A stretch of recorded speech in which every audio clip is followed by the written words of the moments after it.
Welcome, world, to Life, Love, and Wellness Global, a worldwide wellness movement. I am Reverend Sandy Rogers, and as the creator of this historic event, it is my pleasure to welcome you. We come together to bring you this historic event. We have practitioners, holistic practitioners. We have medical doctors. We have spiritual individuals. This event is so lovingly dedicated to my mother, Mrs. Barbara Dean Brown. And my mother taught me like 40 plus years ago about the importance and the meaning behind herbs. And she would always say, we don't know what they putting in those pills, so you better not, get hooked on prescription drugs. And so we listened to Mom, but not all of us paid attention. My sister, bless her heart, was diagnosed recently thereafter with asthma, and she was prescribed prednisone, which is a very powerful steroid. And my sister actually got hooked on steroids, like someone out on the street kind of hooked, like on heroin or crack or something like that. And so my mom and my sister are both on the other side, living in the other dimension, but they're upholding me, and this is dedicated to their memory. So we don't want to come and make you change your mind about what you're doing. We just want to provide information to you, something different, so that you have options to choose from, so that you're not stuck. Because the environment that we now live in, the fast foods, the toxins in the air that we breathe and in the water that we drink, and the processed foods, and all of that is causing havoc on this precious body temple. So God created our bodies to heal themselves, but they can only heal themselves when they're fed and they're nourished and they're stress-free. And so the 60 or so or more experts that we have are bringing you this worldwide wellness movement in an attempt to share their testimonies and their information with you. So we have from age 14 on up. I don't even know what the oldest age is. I think 88 or something. So you see, that's a wide range of knowledge that we're bringing you. And so we hope that you come and that you get all the knowledge that you need to affect a positive change on your life, and share this with others. It's free, it's online, and so we're just so thankful that you decided to be a part of our listening community, the viewing community, and we certainly appreciate you for giving us your time of day and your energy and your efforts to being with us and to being a part of this historic event. We have pulled together people of color for you, by you, right? So we want to make sure that you understand that we too, melanated people with color, can enjoy, practice, and participate in some of these modalities that others have been doing for centuries, and that is pretty new to our community. So we talk about Qigong, we talk about meditation, yoga, spiritual work from a different perspective than religion. So we talk about the spirituality aspect. We talk about abuse in the families. We talk about all kinds of subjects because we know that in our communities there are layers and layers and layers and layers of stuff that we never talk about that's causing a negative effect on our bodies and its healing process. So we address it, whatever it is, and we hope that you will benefit from the many experts that we have, and that you walk away with lots of knowledge and lots of new information, and that you become fully empowered to share information with others. So thank you for being with us. We love you and we bless you, and we look forward to doing this again. But thanks for being here with the first one. We appreciate you. Life, love, and wellness. Life, love, and wellness.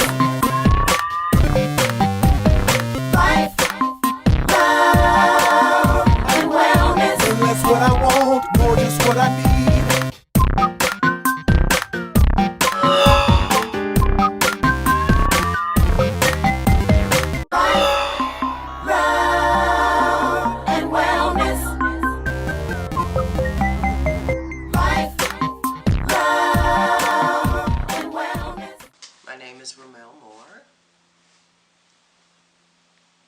Happy to be here with you today. Well, I'm really involved in a number of community organizations. I work with I'm on 3 commissions: Martin Luther King Commission for the City of Canton, and I'm in Canton, Ohio. I'm on the Community Relations Board, which is really our police review board. So where police behave in ways that they should not, when complaints are made, that comes before the board on which I sit as a commissioner. And then one of the fun things I do is I'm a member of the Tree Commission, which I never thought I'd be all that interested in trees, but I've learned a lot about diversity and the importance of maintaining your urban forests. Those are the kinds of things I do. I'm also involved with the NAACP. My husband is a vice president with the NAACP. We're involved with our church. And but my professional life is really surrounding cultural and linguistic competence, and I work with the Stark County Mental Health and Recovery Services Board as a consultant for cultural and linguistic competence, because a lot of people don't really understand it very well. There's a lot that's been done talking about ACEs for children, adverse childhood experiences, and trauma-informed care, that people have a lot of trauma, but primarily this trauma, this kind of baseline understanding of trauma has been based on the majority population. So the cultural and linguistic competence makes us go a step further to think about these other populations, which many times are invisible. They aren't, you really don't see them in the doctor's offices or in the practices or in the mental health organizations, but that doesn't mean they don't have mental health issues. Now, in the African American community, we know that we've always had Uncle Benny that stayed upstairs in the attic, or Aunt Claire that was, kind of secluded in her bedroom.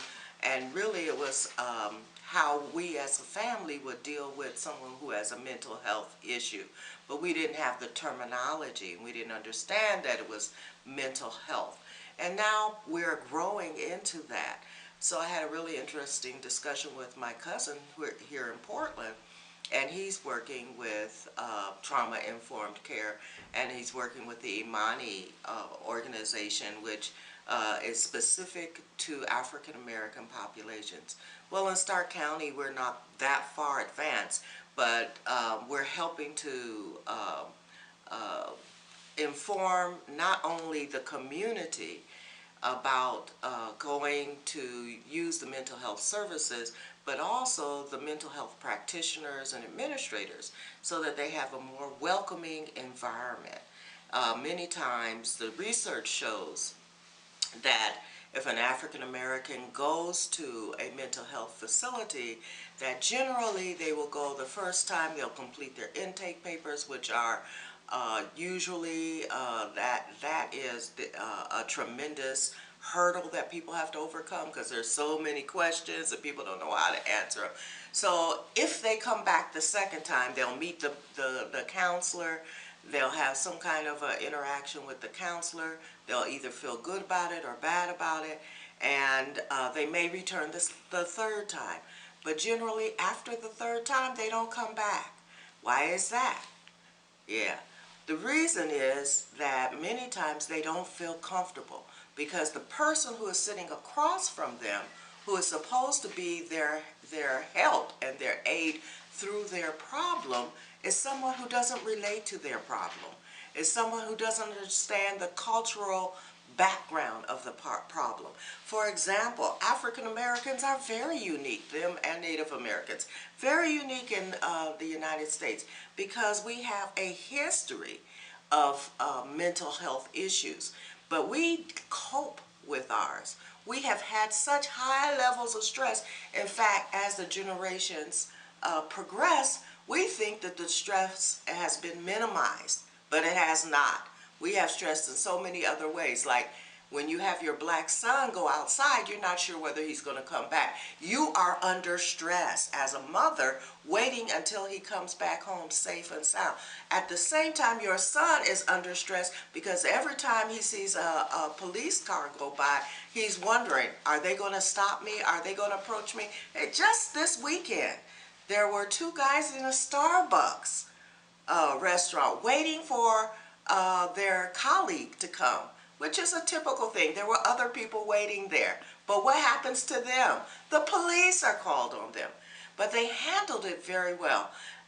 The people who were there, and I think it was in Philadelphia where this occurred, but the people who were there, the white customers who were there, were saying, this is wrong. This is wrong. And that also talks about the importance of allies. We've got to have allies in this struggle with racism, because racism is alive and well. And many of us have done that. Yes. As a matter of fact, so one of the projects that I did last year and we're still working on is I met with African American pastors, because where do black women tend to take their issues? They take them to the church and they pray about it. They haven't solved necessarily anything, but for the moment, for that service, during the singing and during the preaching, they feel pretty good. But as soon as they walk out, they go back to the home where they are facing all those problems. So they have all this stress that has been minimized or compartmentalized and told, oh, well, just pray about it. God will make things better. Maybe your faith is not strong enough, when really they need to see a mental health professional. But they also need to see a certain kind of a mental health professional, somebody who can relate to them, who understands them, someone who shares that history and background. In other words, another African American.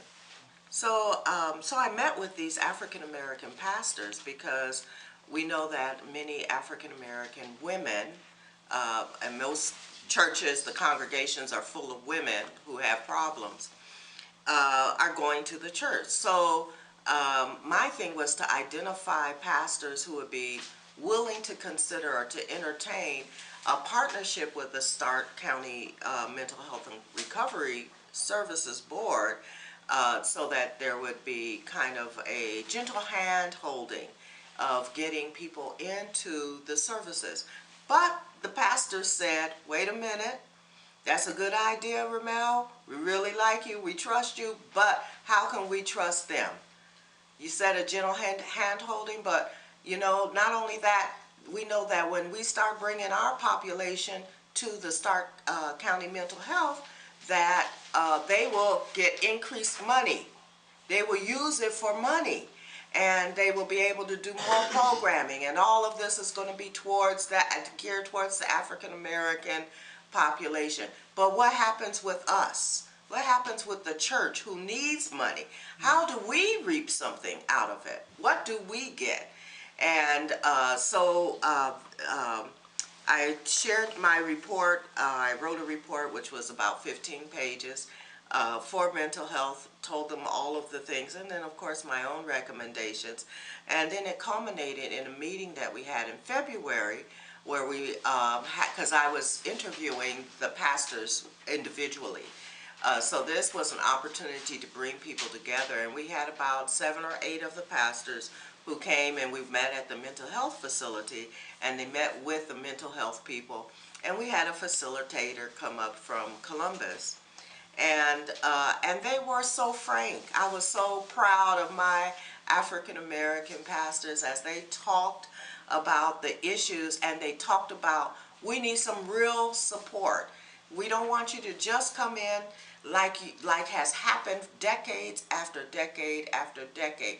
You come into the black community, you get our statistics, you go write your proposals, you get your funding, and then we see nothing, and we receive nothing.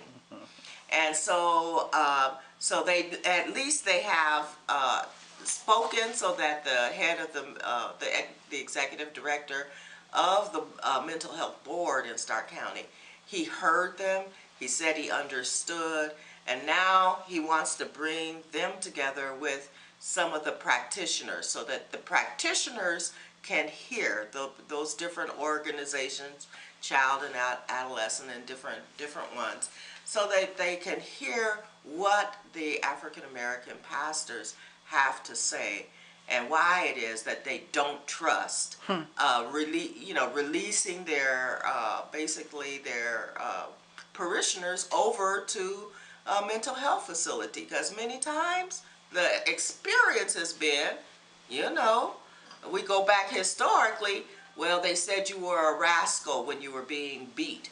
Well, the problem is that, oh, this was a doctor, I can't remember his name right now, but in the 1790s, he came out and said that, you know, the African American men and African men, that their problem was that they were rascals, and when they weren't behaving and succumbing to slavery, you know, that the fact that they wanted to be free was they saw it as, well, they're crazy.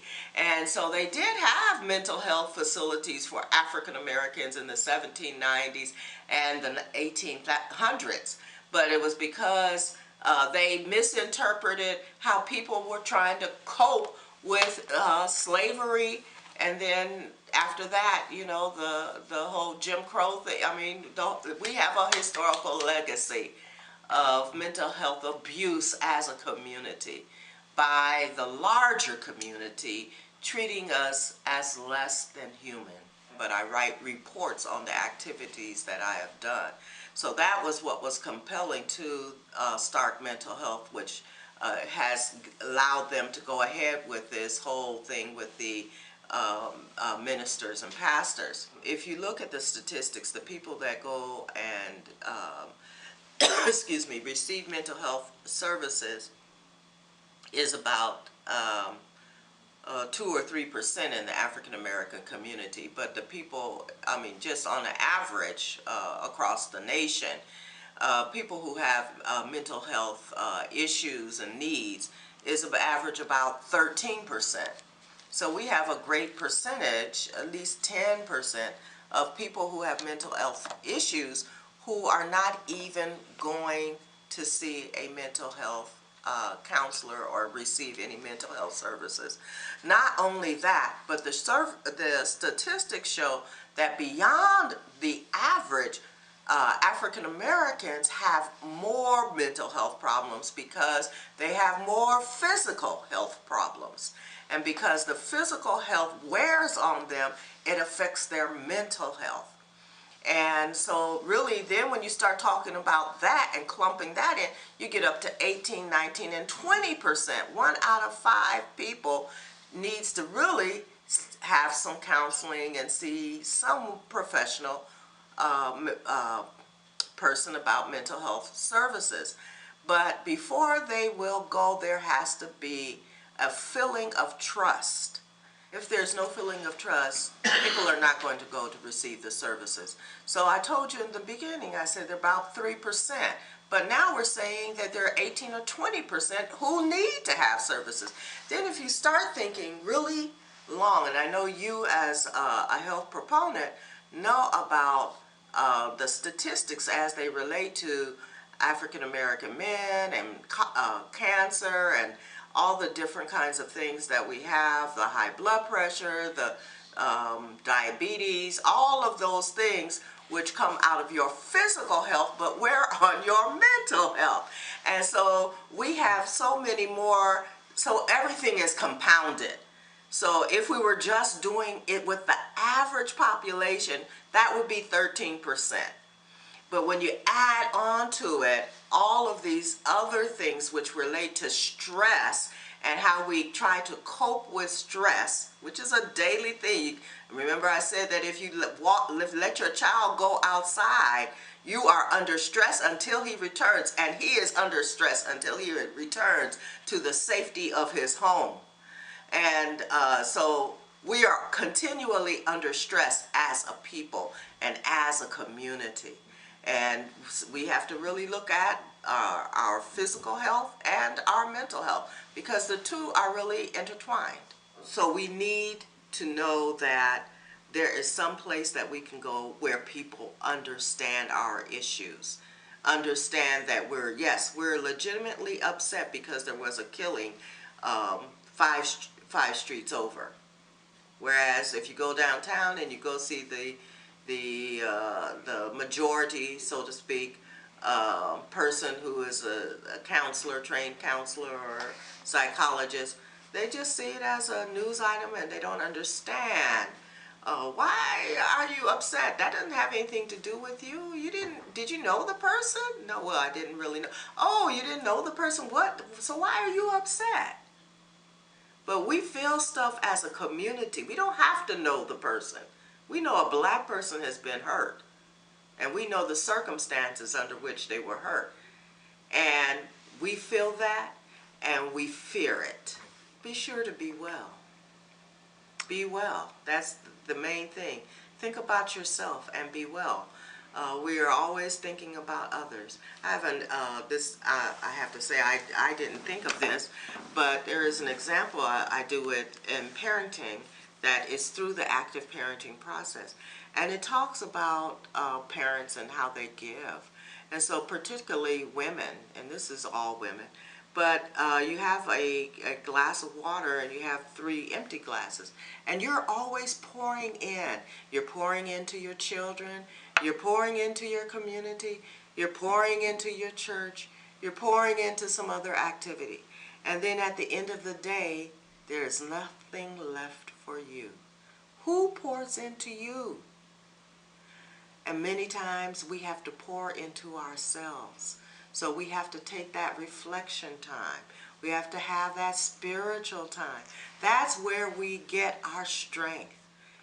We as African American people have always used our community as a resource, and it could still be.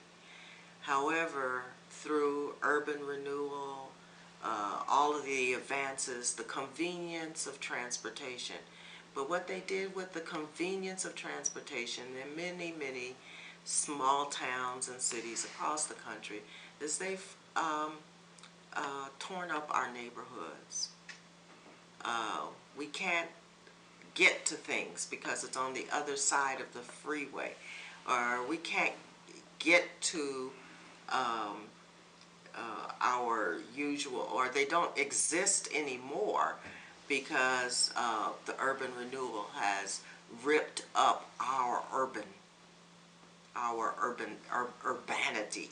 It has, so it has destroyed from the inside a lot of our sense of community.